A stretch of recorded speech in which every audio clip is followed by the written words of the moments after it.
tango ekoki oyoyo tango yango yo ekoki Papa Stéphane Balamwange oyeye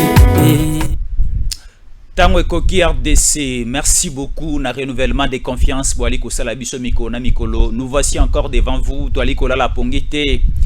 Mosala toali ko sala butu pe moyi, mosala toali ko sala tango pe poko ezali ya kozala sur terrain, ezali ya kokota partout, ezali ya kokita na terrain, ya kolukela bino o ezali ba information ya solo bino bozali libanda ya mboka, bino boali ko landa biso na kati ya mboka.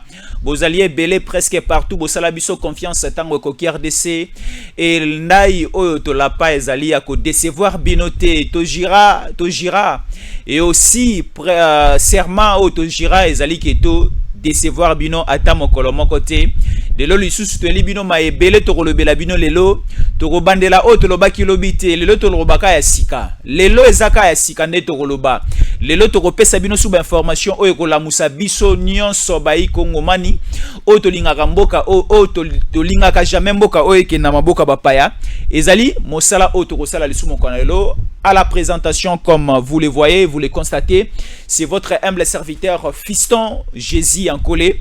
Oyotoro Kabula Makanisi encore lelo. Merci beaucoup. Na bandeko bali ko sala biso signe déjà du côté à Autriche.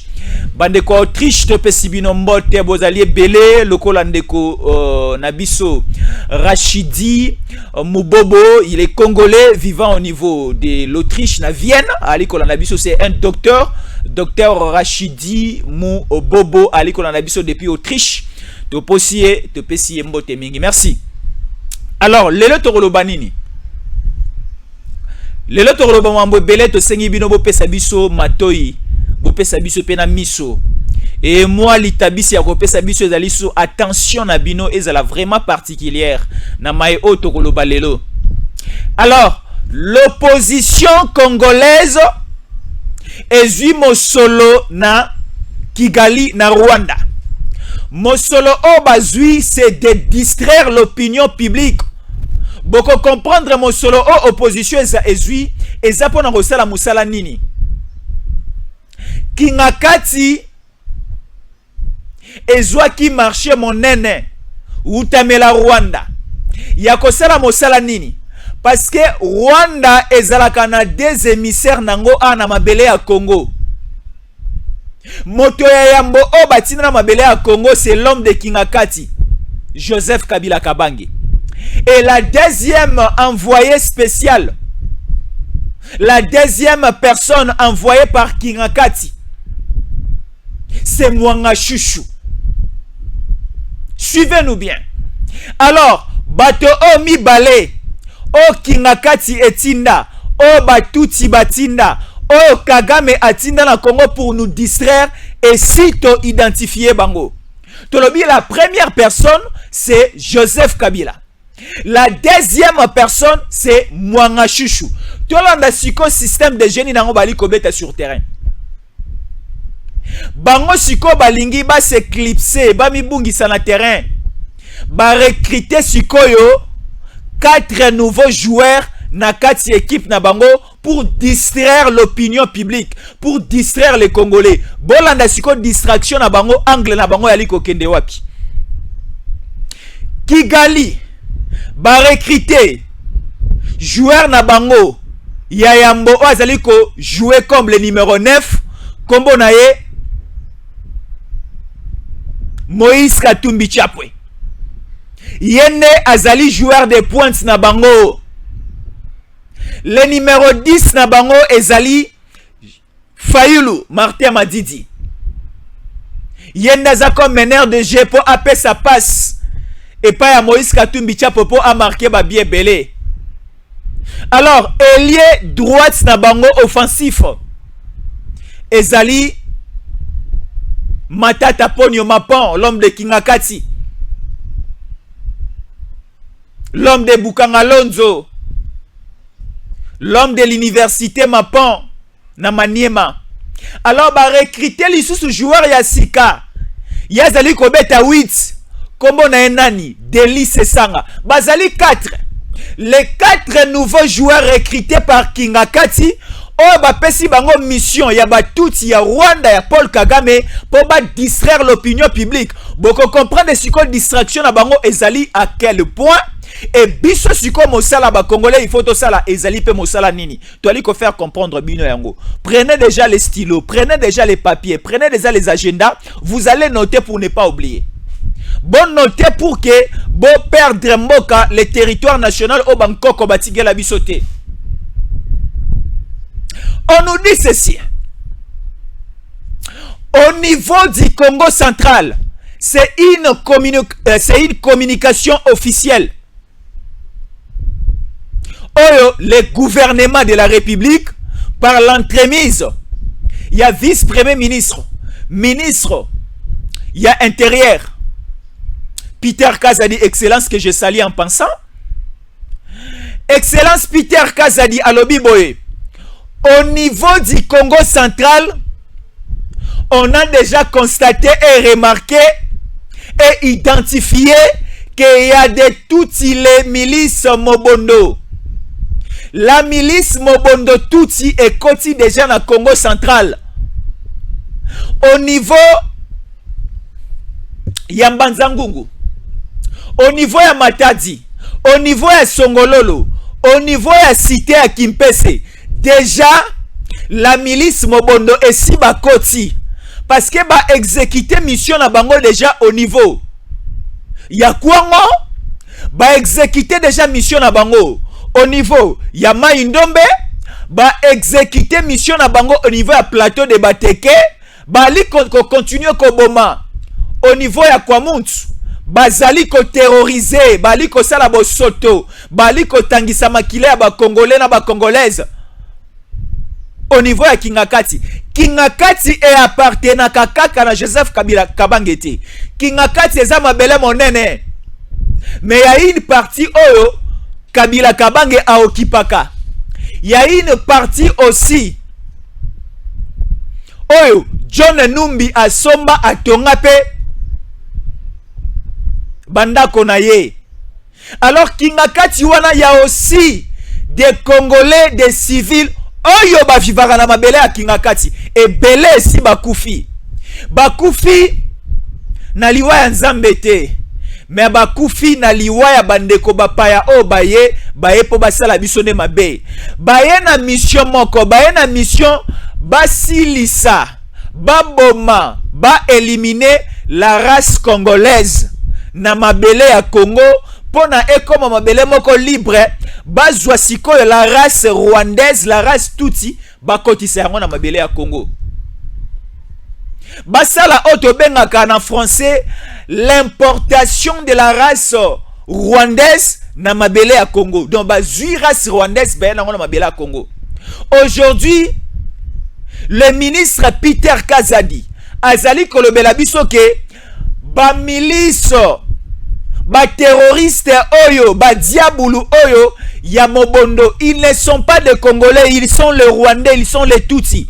Et si bakoti na Congo central. Et si bakoti na Congo central. Si le problème c'est quoi? Le problème est que ba Mobondo oyo esi ba vandi baloni misisa esi ekotiti na se ya mabele na grande province ya Bandundu. Kuna esi ba occupé. De so balobika ba lâcher et ba envahir biso babomi biso parce que Bandundu c'est déjà acquis et pa ba Mobondo. Sikoyo ba silisi la zone ya Bandundu. Balingi sikoyo ba kati sape na Congo central, balo na pe misisa na bango, tangu bakozwa mot d'ordre ya Kingakati, tangu bakozwa mot d'ordre ya Kigali, tangu Paul Kagame akoloba ba fongola mandoki ba beta et bakobeta. Mais baza d'abord na phase ya implantation, bazali ko implanter, bali kolona. Baza na phase ya kolona, bazali kolona na Bandundu, bae baloni na Kisasa, siko bakomi na phase ya kolona na Congo central.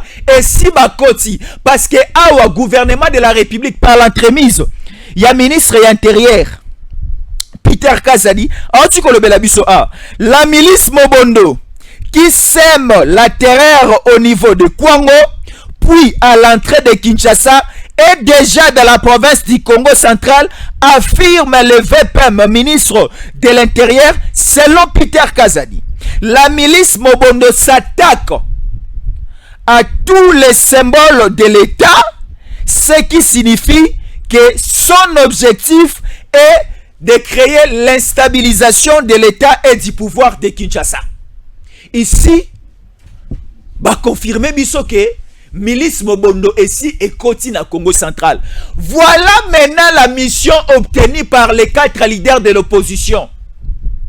Les 4 leaders de l'opposition, Martin Fayulu, Sesanga, Matata Ponyo et Moïse Katumbi Tchapo Mosala Obazui, O Kagame na Kingakati Bapesi Bango.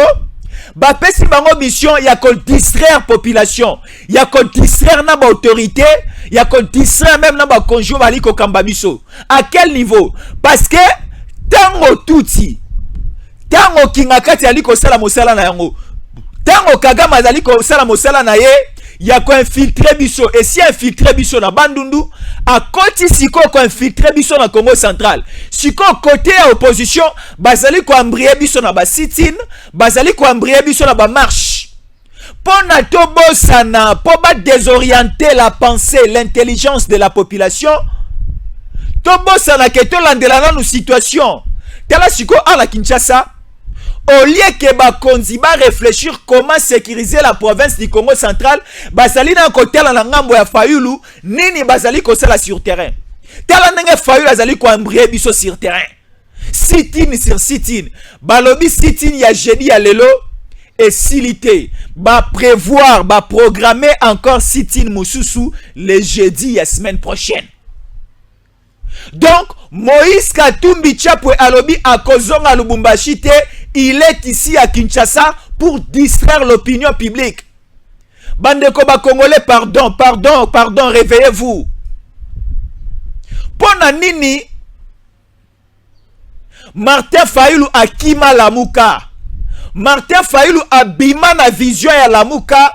A sundolela yango Adolphe Muzito parce que vision ya Lamuka ezalaki ya ko réveiller ya ko lamusa ba Congolais. C'était aussi la même mission au Mokonzi ya Mboka a pesa na ba Congolais ke ba Congolais ba Lamuka parce que le nom Lamuka kombo oyo ya coalition Lamuka eza kombo oyo Tshisekedi nde a pesa kombo wana.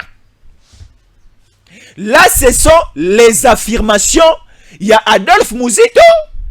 Adolphe Muzito alobi, c'est moi Adolphe Muzito ne nakendaki ko supplier le président Félix aya na Lamuka, na kepe na bengi Martin Fayulu aya, na bengi Matungulu aya, na bengi Katumbi aya, na kepe ko solliciter et pas Bemba aya, neto salaki opposition de l'époque ya 2018.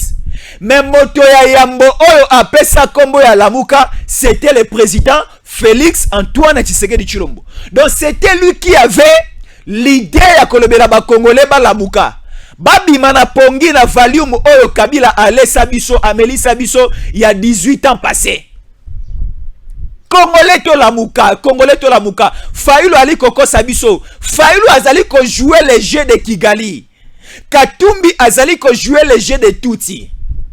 Parce que sa femme est de là. Délice Sanga aussi joue les jeux de ce côté-là. Matata Ponyo n'en parlons pas. Jena bango ezali ya ko distraire biso ba Congolais. Siko tango biso ba Congolais to koti na distraction. O Fayulu, o Sesanga, o Matata, o Tshisekedi, o Katumbi. Katumbi bakangele nzela na Congo central. Katumbi boye. Sikoyo batuti ba Mobondo Kagame, l'homme de Kingakati Bali ko sala cesse opération na bango ya ko infiltrer biso. Parce que pour être clair, et si ba infiltrer biso à 90% na Nord Kivu. Et si ba infiltrer biso à 70% na Sud Kivu. Et si ba infiltrer biso à 60% na Ituri. Et si ba infiltrer biso à 60% na Maniema. Et si ba infiltrer biso na 50% na Tanganyika parce que Zoé Kabila était gouverneur na Tanganyika, rappelez-vous.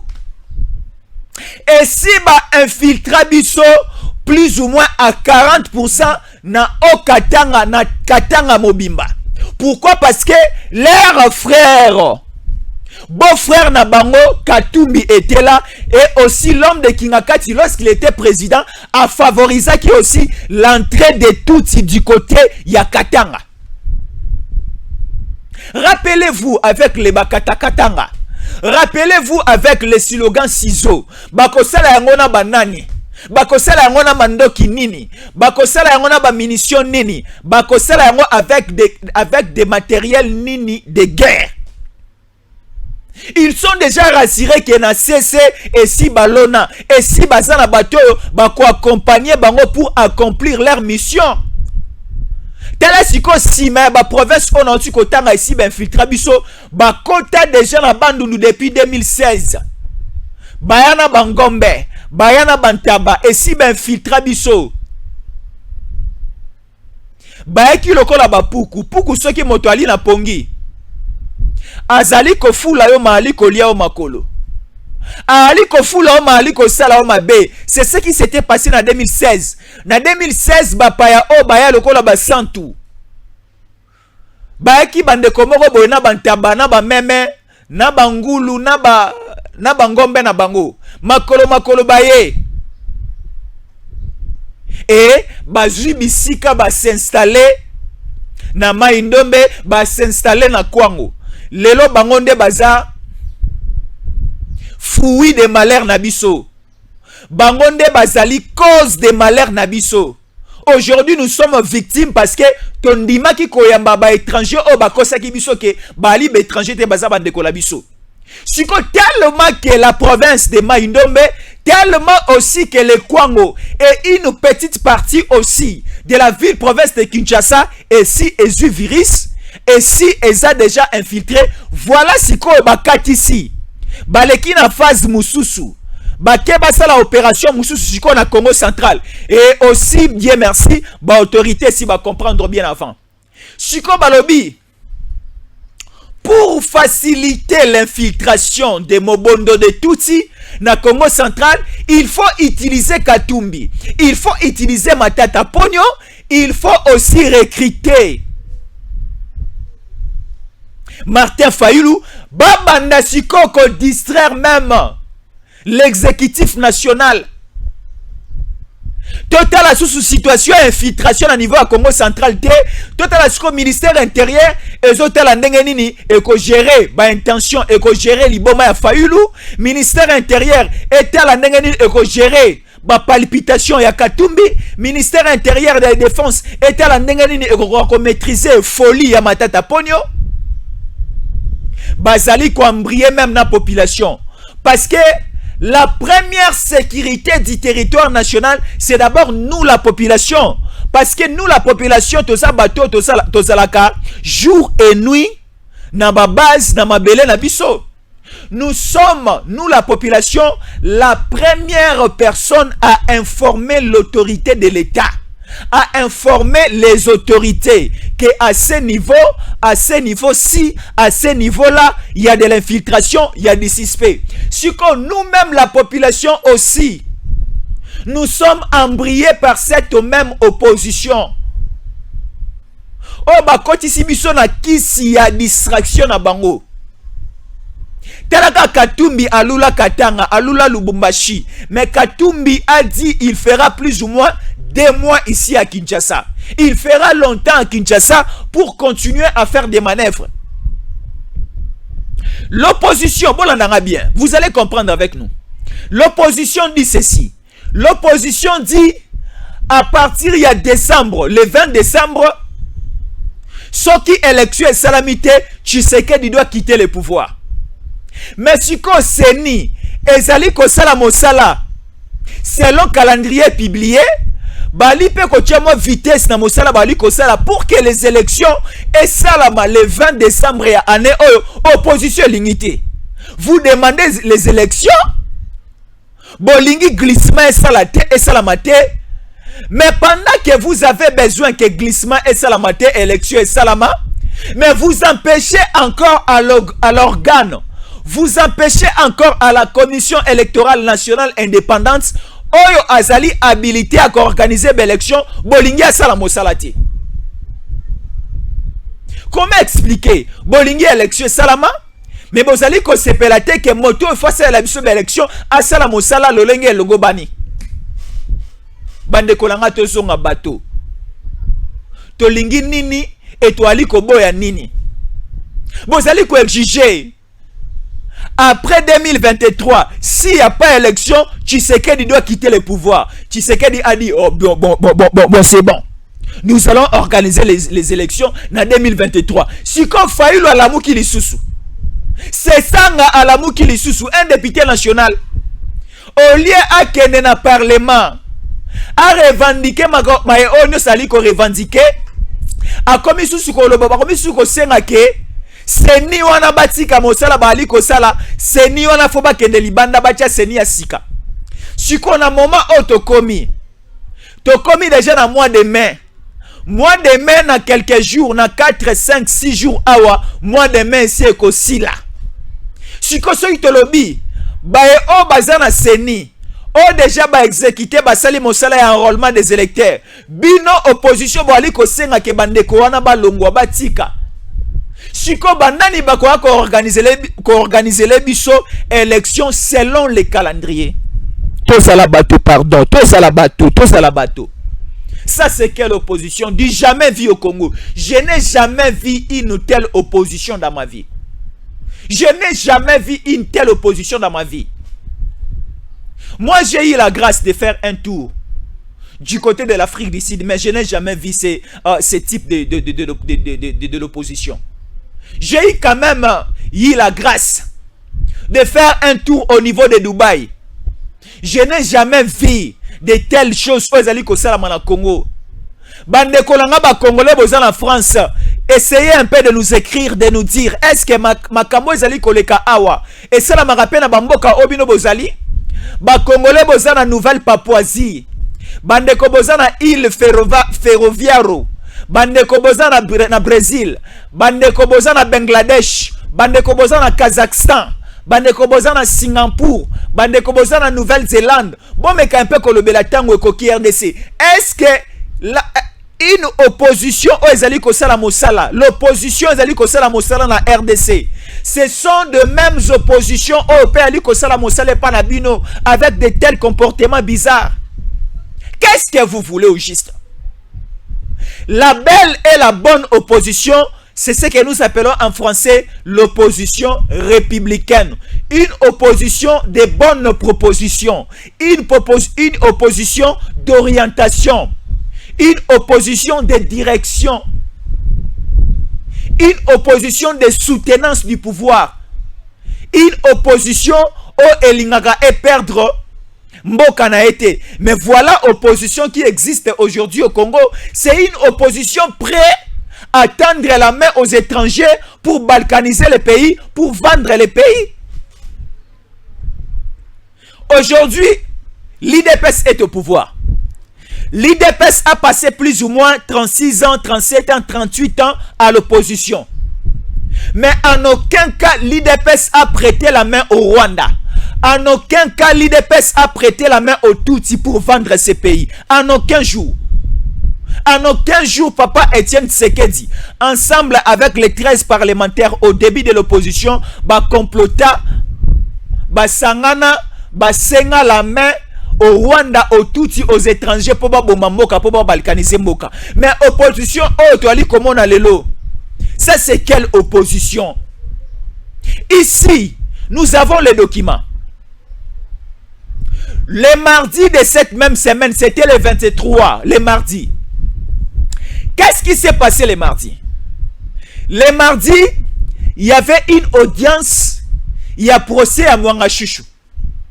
Suivez-nous bien, vous allez comprendre quelque chose. Le mardi, c'était le 23, l'audience de Mwanga Chouchou. Qu'est-ce qui s'était passé? Nous sommes toujours dans cette audience, na phase ya instruction, na phase ya récolter ba données. Alors, il y a un colonel répondant au nom de Robert Azalaki invité na niveau il y a tribunal militaire. Alors, na niveau ya audience, le colonel Robert, on lui a posé la question de savoir, parce que Mwanga Chouchou aza na société minière na ye ezalaka na niveau ya Nord Kivu. Société yango to bengi yango SMB. Alors la société de Mwanga Chouchou bato ba asiraka sécurité ya société minière wana, ce sont les policiers et les militaires vêtus na bateni ya police nationale congolaise, vêtus aussi na bateni ya ba FARDC. Mais ba policier o ba kengelaka la société minière ya Mwanga Chouchou, ezala na Masisi, ezala na Rubaya, ezala na province ya Nord Kivu Mobimba, ces policiers oyo ba kengelaka na société ya Mwanga Chouchou, ba policier nyonso wana ba identifier bango bazali ba Rwandais. Ba militaire nyonso o bazalaka na kati ya mabele ya société minière ya Mwanga Chouchou o azwa yango illégalement.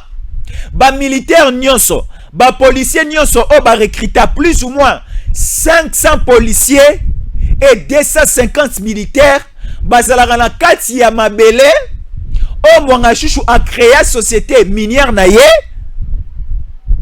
Et ces policiers et ces militaires balataka bateni ya police nationale congolaise, balataka bateni ya ba FARDC ya mboka na biso.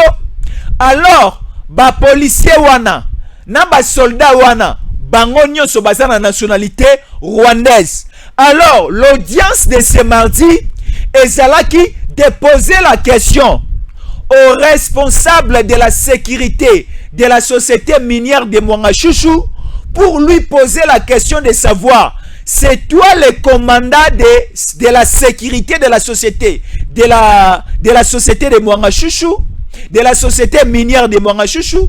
Alors comment expliquer les policiers et les soldats oh bazana na kati ya société ya Mwanga Chouchou bali ko sécuriser, bali ko lata bateni ya ba policier na biso, bali ko lata bateni ya ba soldat na biso, mais baza ba paya, mais baza ba tuti, mais baza ba rwandophone. Et aussi si vous regardez morphologie na bango, baza na morphologie moko rwandaise, baza na morphologie rwandaise.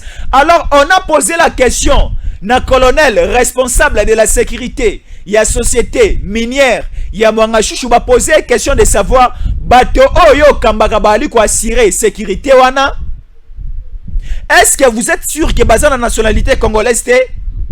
Le colonel a accepté que baza na nationalité congolaise te.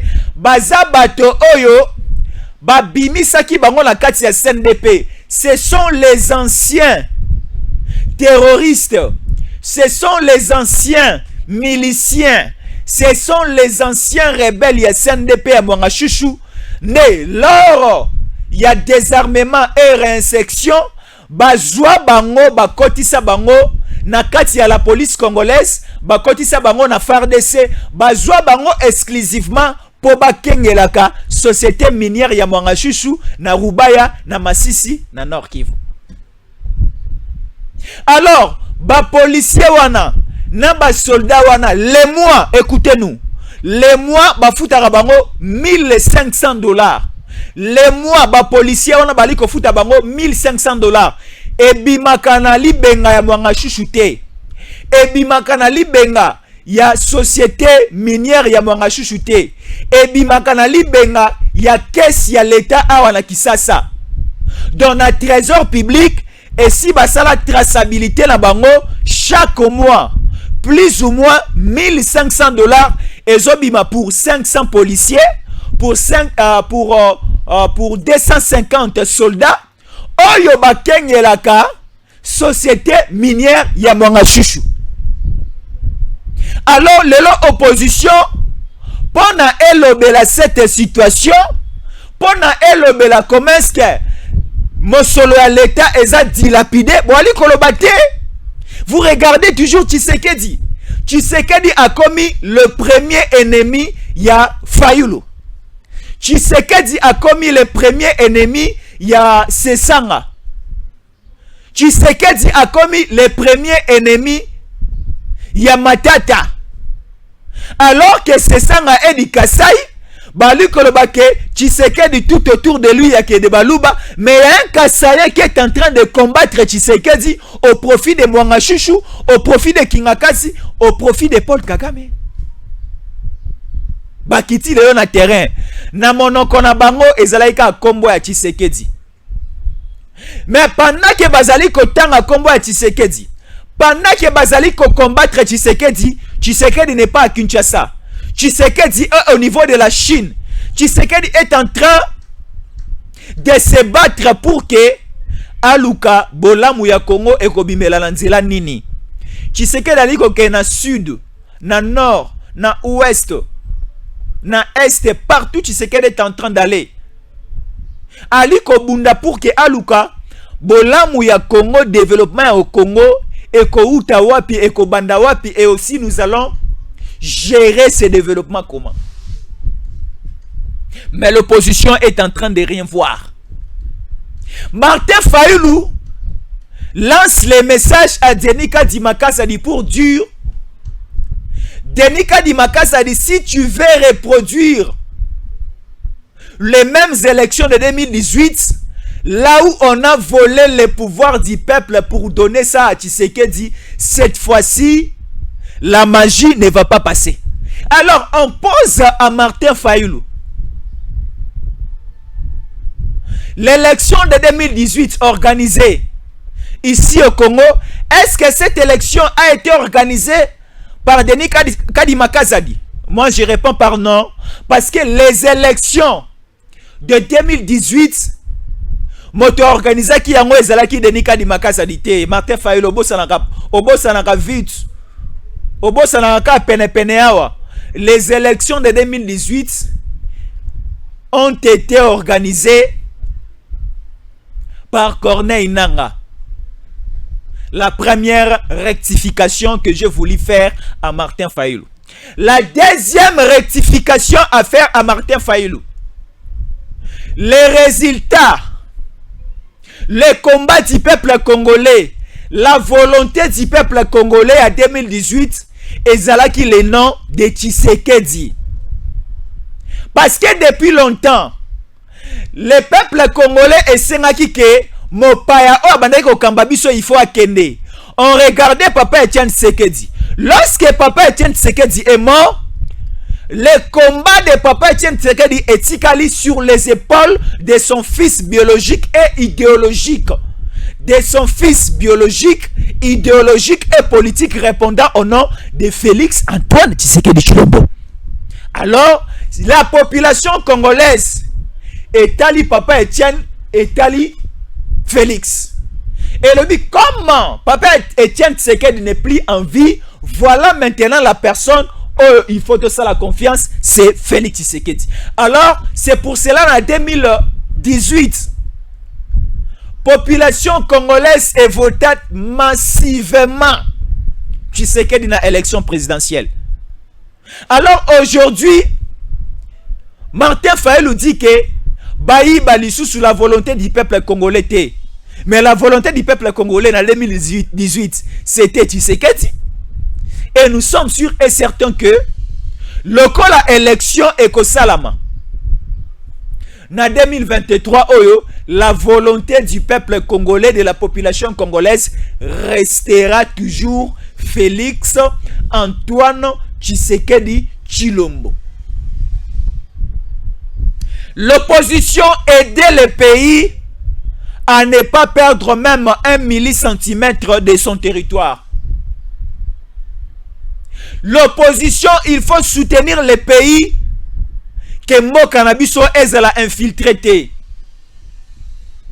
Parce que ici au Congo, Rwanda ici a planté à sema banzete ba Rwandais ici et tellement ebimisa misisa na yango. Ponako déterrer yango, ponako kate yango, ça demande l'implication ya ba Congolais nyonso, biso nyonso. Il faut que bimsa ba biceps na biso soit appliquer la force pour que to bouter dehors ces infiltrés. Nota kotangela bino ba province aussi ben filtra biso. Natangeli bino Nord Kivu. Natangeli biso awa Sud Kivu. Natangeli biso awa Ituri. Natangeli biso lisusu Maniema. Natangi Tanganyika parce que Joe Kabila était gouverneur na Tanganyika.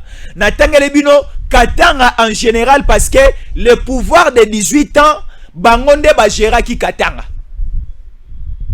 Bangonde banda kopé sa fait vert kokota kobima ezalaki na signature na bango. Alors na ba province nyonso wana et si et pola nango na batuti. Batuti ba gera ba entreprise publique.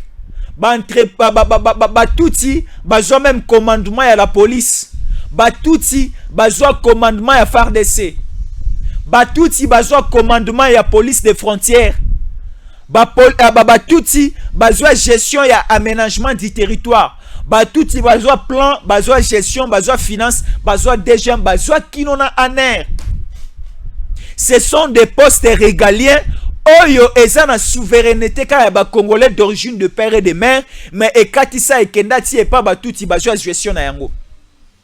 Siko olie to betande masolo oyo, mais Fayulu alangwe masanga ya kingakati ya Kashobwe, Fayulu abosani la mission oyo babundaka na yango awa na terrain triomphal o balobaki opposition bo trahir biso peuple te, wana to monaki na podium.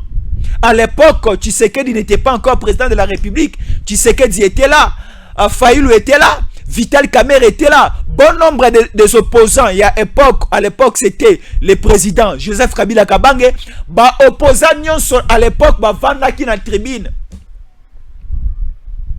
Na ba papa na biso lenganko ipa zalaki wana. Alors, opposition, population congolaise et sengaki bino. Et le bel Akibino, en aucun jour beau trahir peuple.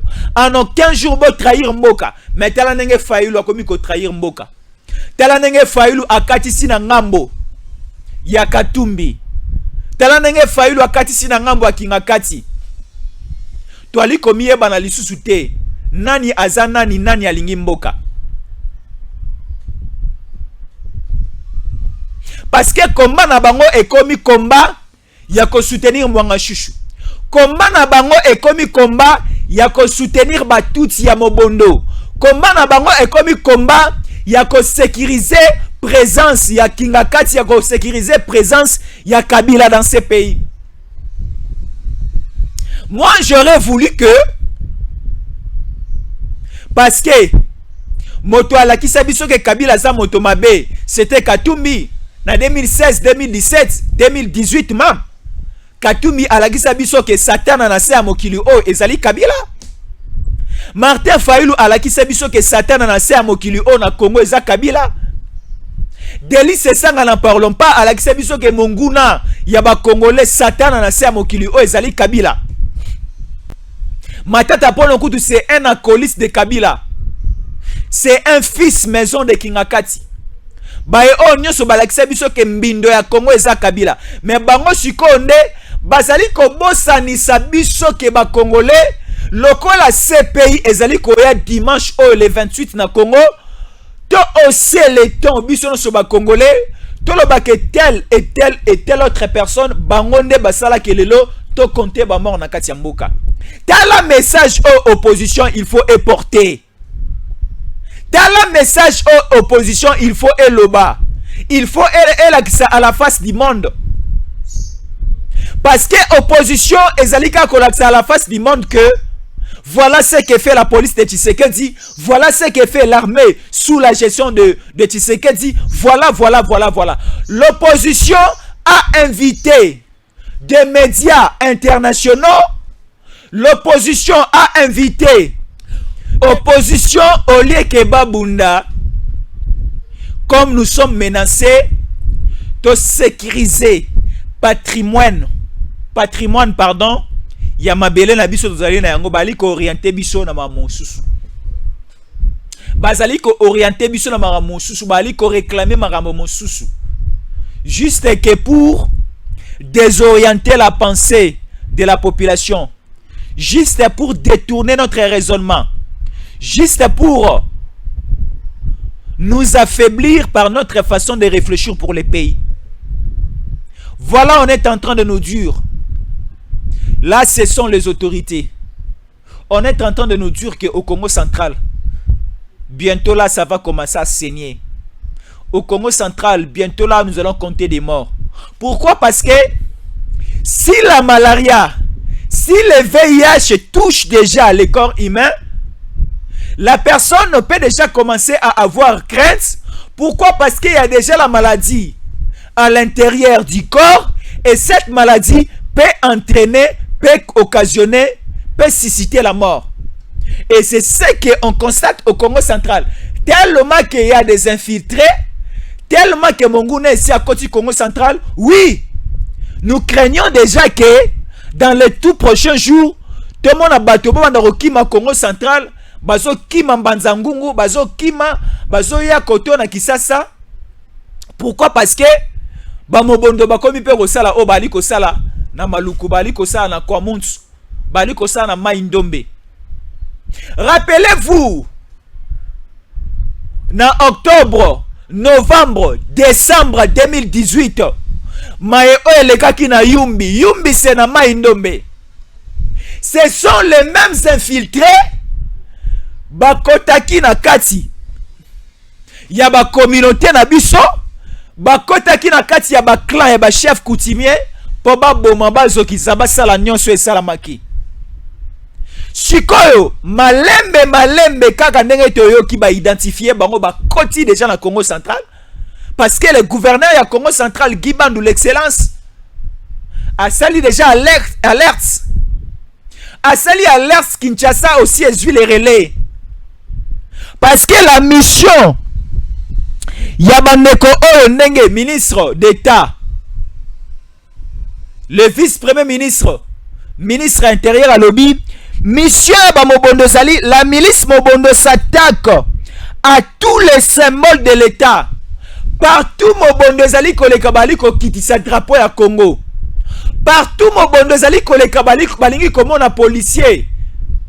Police nationale congolaise. Partout milice ya Mobondo Ali koleka balingi comme on a phare DCT. Partout milice ya Mobondo Ali koleka balingi comme on a ba administrateur du territoire te balingi bango ba konja partout oyo bali ko occuper mabele. Alors nous craignons que le kola ba koti na Congo central, la même répétition de la chanson entonnée au niveau ya Mai-Ndombe, au niveau ya Kwango et se répéter encore na Congo central. Parce que ici Mamilobeli, la mission accomplie na Kwamuntu, la mission accomplie na Mai-Ndombe, la mission accomplie na Kwango. Maintenant, la seconde phase, il faut aller au Congo central. Si ko tango bako tambola bako toucher ba province nyonso, bako tika ba virus na bango, un simple mot d'ordre. Ya kingakati ba lâcher papa et directement ba boto libiso mboka. Si nous prenons ce que nous sommes en train de dire aujourd'hui comme les aventures, si nous ne mettons pas attention à ma révélation, demain nous allons regretter. Et c'est pour cela, la seule manière de soutenir le pays et de prêter attention à ce que nous sommes en train de dire, c'est de partager ces vidéos, de partager ces messages, de partager cette émission. Yakoko Misa, message et pas à Congolais no swali kolanda biso. Que voilà la complicité. Voilà les complots. Voilà les plans. Alors, ce que nous Congolais nous devons faire, voilà. Partagez ces messages, partagez cette vidéo, partagez cette émission. Et là où vous êtes, si vous avez aussi besoin de former un seul corps avec nous, contactez-nous, appelez-nous, écrivez-nous. Comme pour moi, je suis encore, écrivez-moi, na police 143 81 57 20 388. On va s'échanger les idées, on va s'échanger les informations. Toko solo la maé etalimbo kanabiso, toko pesa na makanisi, toko se soutenir. Na tango ya bataka bo, il faut se soutenir entre nous Congolais. Il faut te pesa na mayele. Voilà ce que nous avons comme expérience. Voilà ngai naza na États-Unis. Voilà ngai naza na Canada. Voilà ngai naza na France. Voilà ngai naza na Belgique. Awa na mboka nga Congolais place nazali. Tala ba konji ya mboka o nazali. Basala ka boye na ka ya problème boye. Basala ka boye na ka ya sécurité ya mboka. Basala ka boye pona ko tekela ba étranger mabele. Basala ka boye pona ko gérer présence ya ba étranger na kati ya mboka. O komeli biso bengi biso o transmettre biso information. Na numéro na otiko pesa ekozala malamu mingi to pesa na ba idée ba konji bango mongo ba kokokate parce que Félix n'est pas omniprésent, omnipotent, omniscient. C'est nous la population toza omniprésent. L'omniprésence c'est quoi? Parce que c'est Dieu qui est omniprésent. Nzambe aza partout. Nzambe aza bisika na osala émission. Nzambe aza na ndaku na ngai. Nzambe aza na mboka na ngai. Nzambe pas za place yozali. Dieu est partout au même moment. Alors je dis, la population est pareille avec Dieu. La population est omniprésente. Pourquoi je le dis? Parce que population est partout.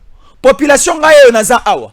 Population aza na Bandundu. Population aza na Katanga. Population aza na Congo central. Population aza na Belgique. Population aza na Katanga. Population aza na Nord Ubangi. Population aza na Bauele. Population aza na Ituri. Population aza na Maniema. Population aza partout. Partout où tu es, ceux qui ont remarqué et le comment quoi malamouté pour na mboka na yo loba. Tinda message. Tinda voice. Tinda vidéo ceux qui le comme bezali kolekana. Ceux qui mo pa moka bengi apeso mo solo. Pona oteka mboka na yo. Ndimana lukozo mo solo ngo me filmer tanga ali ko pesa mo solo. O lembongo wana otindeli biso vidéo.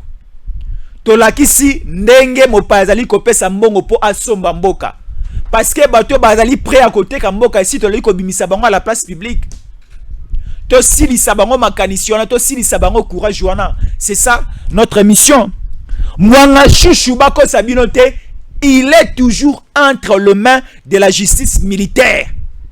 Bakoti ka été ce qui abimisi ba vérité nyon sauté parce que ba vérité si ali ko bimamo comment le dossier de Mwanga chouchou et ko peser makasi likolo ya ba épaule ya bato ebele na kati ya CPI. Je le répète, dossier oyo ya Mwanga chouchou et ko peser makasi na ba épaule ya bandeko ebele pona ko tindika bango liboso ya bikuke ya CPI. Parce que Mwanga chouchou abomi ye moko te. Mwanga chouchou asimbaki mandoki ye moko te. Mwanga chouchou azalaki na ba terroriste. Na ba sanguinaire, na ba to ba bomi plus ou moins 6 millions, 7 millions, 10 millions de Congolais te. Mwanga chouchou azalaki ye moko te, aki na ba tebele. Alors Mwanga chouchou ba ko sabino te ke batiki ye. Mwanga chouchou ba continuer ko sambisa ye. C'était le mardi ba sambisa ki. Ba vérité asike bimi.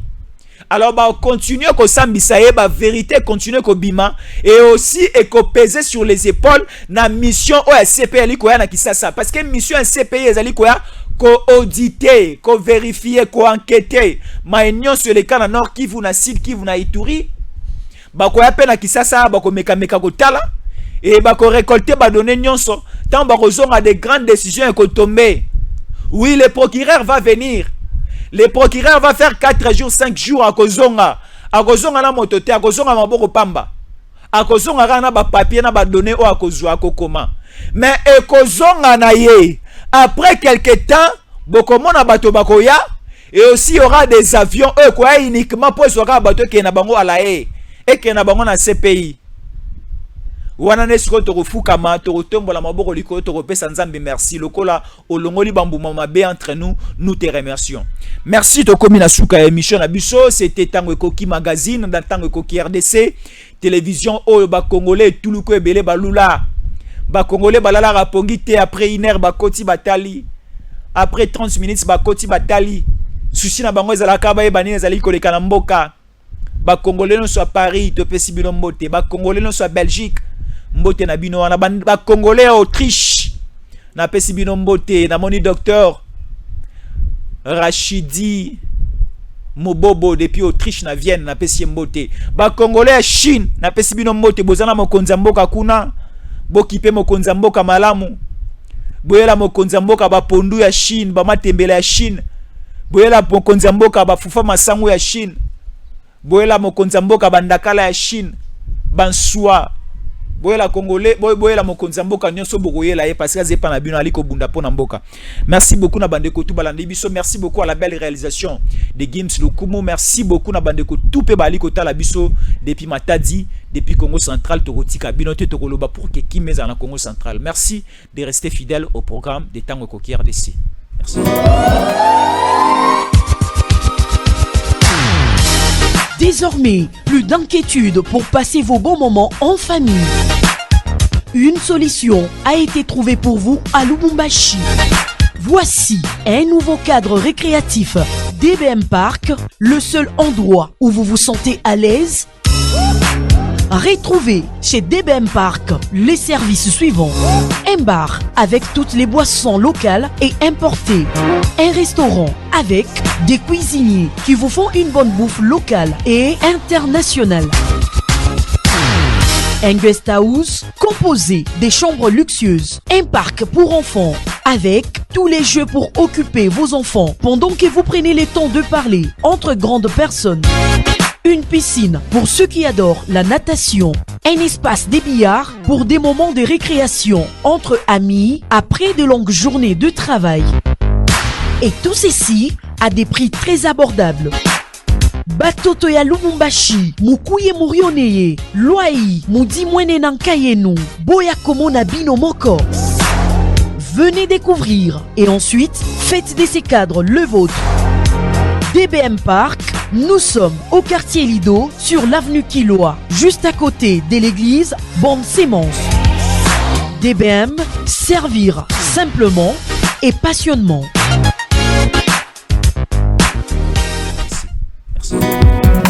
Tangwango yangoyo ekoki Papa Stéphane Balamwange oyeye